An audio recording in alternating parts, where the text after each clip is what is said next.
Let me start with Eric. Eric, the focus over the past few months has largely been on the BS4 implementation, right? Every OEM has been scrambling to get rid of their old stock, to ensure, there is hardly any residual stock. Daimler is one of the very, very few OEMs. Hi, Prasanna, please, welcome.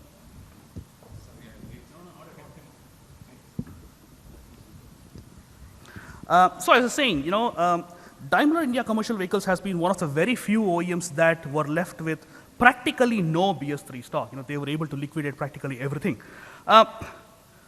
However, a couple of OEMs today, who have had BS3 stock are looking at exports to India-like markets where BS3 is still being sold. So I'd like to, start with you. Tell us your perspective on how the next couple of quarters in India are going to be. Are OEMs going to, for the short term, look at exports, of BS3 stock, of BS3 stockpile, just to offset their losses? Or do you think the focus will still be on the Indian market for BS4 applications? How do you see that in the Indian market for the next quarter? I find it extremely difficult to envision that every vehicle which is in stock now can be exported to some foreign markets. Why do I say so? I export to 40 markets, and I have nobody in demand of a cowl. Everybody in these foreign markets where you all would like to export to wants modern technology, or at least close to modern technology.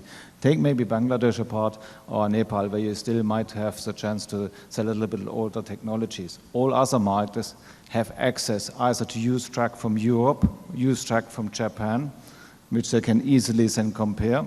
So to envision that we can offload thousands of trucks to these neighboring countries, I personally perceive this as extremely challenging. And I would say, matter of fact, everybody had the chance to plan. Everybody really knew that BS4 was coming. This was not a big surprise. And for me, it's always one. You ask about the braking system. Nice question. Can I ask one question? When will the track code come? The track code was envisioned in 2010. The track code calls for a steel cabin, for crash tests, for regulations. It has not been enforced. Why? India always aims, or the Indian automotive industry always aims low, means always going for the lowest possible standard. Air condition was mentioned from our colleague here. Will it come or not come? There is a fight ongoing to deny air conditioning, knowing no truck drivers are available. To be a truck driver is not really what somebody aims to become in India. We know these working conditions of a truck driver. You ask for the braking system, I ask for the air condition, because air condition is a safety standard. If you drive in a cool atmosphere, you can actually react better, you can brake better, you might avoid accidents before you even need a brake assistance. So it means as long as we aim for the lowest standards, and as long as we think India is a closed market, is not connected to the world, we will also lower our export opportunities. As long as we have export lines at the suppliers, and we do not have a common technology, common quality as in our supplier plants, we will struggle.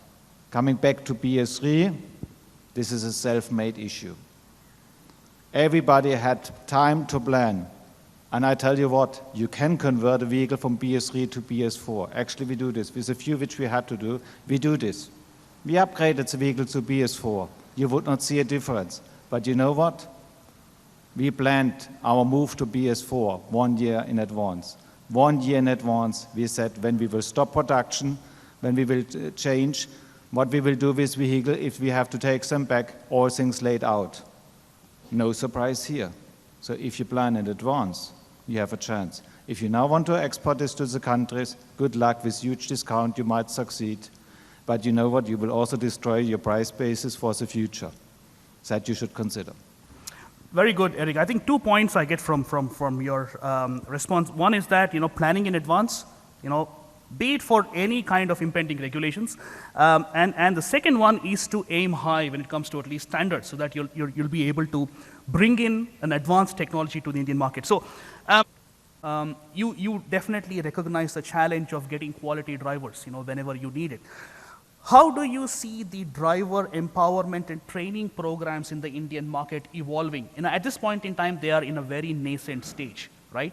So do you see some form of a framework being put together? The involvement of private parties, the involvement of government, how do you see that evolving in India? First and foremost, it's working? First and foremost, I appreciate all these driving schools because I think this helps the drivers to learn driving in a correct way. I think the perception why we have the poor perception about drivers is also how we generate drivers in India. Normally a driver starts as what? As a cleaner. Yeah. And then he makes his way up. It's not a profession which you really learn in school where you really say with 18 you enter a driver school and it starts. Yeah. You start as a cleaner, as a child, and then sooner or later, more or less, you get your license in some way. Some due to a proper driving school, some just get it somehow. And I think this is a totally starting point why the life as driver is really, let's say, in such a bad mess.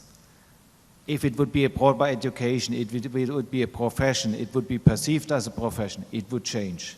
As long as this guy starts as cleaners and only few really gets an upgrade in driver schools and not all really have a chance to use this as a profession, it will not change. Sorry, this is only, let's say, a drop of the water in the sea, which we can do with driver school. We have to change the entire system. For me, my point is always, why do you need a cleaner at all? What is the job of a cleaner? I ask myself every day if I see these guys. To reverse a track, because the turning circle is not good of this track, could be one reason. To clean the track, in the meanwhile, you have, let's say, hydraulic automatic greasing systems in the truck. You actually don't need it. Maybe it's a kind of status. A driver expects that he gets a cleaner with him. A reverse camera can do the job much better. And by the way, it's cheaper. So we have to change the perception. We have to perceive it as a profession. And I can tell you, I'm a proper trained driver. I have a professional driver license in Germany. So this is maybe a surprise. I really have this trained. It's a different. The guys learns to manage driving, to drive the most fuel economic way. And it is a profession if somebody understands this business. But we have to give these guys also recognitions. And if you see how these guys have to live in the dabbas and all the things, no shower, no nothing available, the best driver school cannot change this. Sorry to say, and I know your guys doing a great job, but nobody wants to live in this kind of structure day in, day out, and staying 2 days maybe waiting in the future not required anymore after GST, but on these toll bridges or octroi stations, they wait for 2 days in the hottest sun, which is possible. Is anybody in this room who wants to stay there in this hot air? Nobody of us would like to do this. This kind of things needs to be changed. And clear, we have to train the drivers, no doubt about it. Hopefully digitization will change. I would just make one remark to Riemann business, because you said this. Just once more remark to this. I know no better business than Riemann business in the world.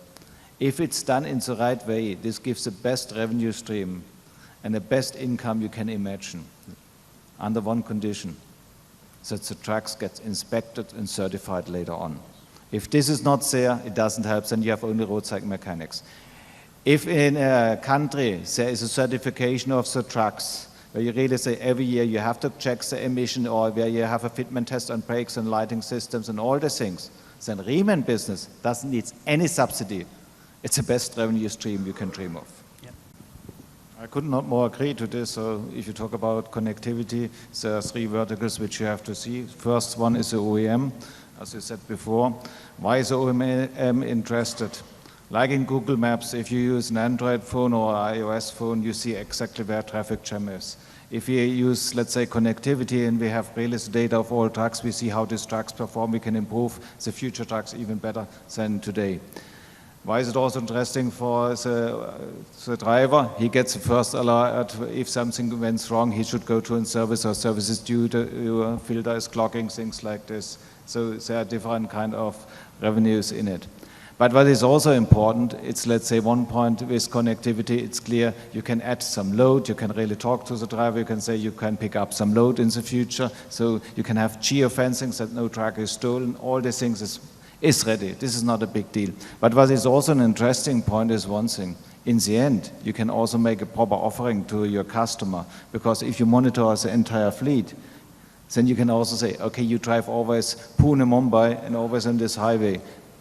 Over time, maybe this highway also changed from a 6-lane, it goes to 8-lane or whatever, so less traffic jams happens. Yeah. Maybe now you need a totally different gear ratio as in the past. Things like this, and you can give the customer also recommendation for the future and say, okay, this was the right selection 2 years ago. For the next trucks you select, you should go to a different kind of gear ratio, you should take a different kind of engine and so on. So there's a lot of things coming, and I would say with connectivity, we will see a major change in the market. You will see really a change for the fleet owners, which gets a proper record about the behavior of the entire fleet, broken down to the individual vehicle, broken down to the individual drivers. You will see a lot of inputs for the OEM to improve their vehicles, and as you said before, it goes with after-sales maintenance packages. It's clear that you need this kind of proactive sensing, but also it gets to kind of prediction for the future, which product you should actually select in the next step. So this will change the world.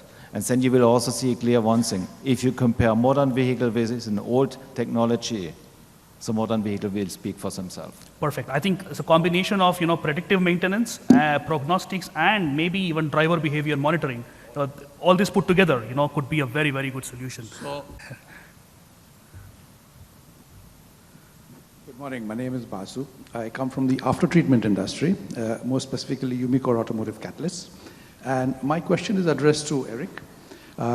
First of all, congratulations to Daimler for the planning and smooth transition from BS3 to BS4. I believe Daimler rely heavily on the SCR mode of after-treatment as opposed to the EGR DOC mode. And SCR requires urea as a consumable. What are your views about the infrastructure, availability, supply and distribution of urea in India? And how is it going to affect the market for SCR after treatment in India? So I don't see any big impact on the supply on urea or whatever we call it. In the end, we call it AdBlue in our case, but it doesn't matter. It's widely available already in India. You get it from all our dealerships. You get it from some petrol stations. So matter of fact, we have not one reported shortage on this. And we have really since 2-3 years, 1,000 trucks on the road where we test this. So as of now, we have never had any single kind of shortages on this. So this was, let's say, a little bit a myth. Oh, SCR technology cannot be implemented because it's so difficult to get AdBlue or urea or whatever.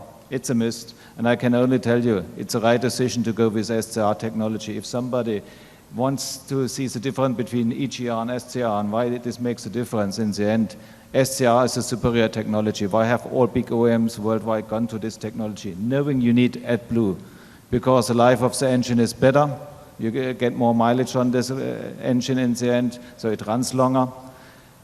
It's also, let's say, so agnostic, not that agnostic regarding fuel quality. As we know, India has a little issue with the fuel quality. You might have a clean fuel still in Delhi, Mumbai, and so on. Not in all, let's say, small villages you will have a perfect fuel quality available from day one on. It will change, nevertheless. But in the long run, SCR technology is not that sensitive to it. So the engine lasts much longer compared with an EGR. This was why we said we go for this. And by the way, the fuel efficiency of an SCR system is also better.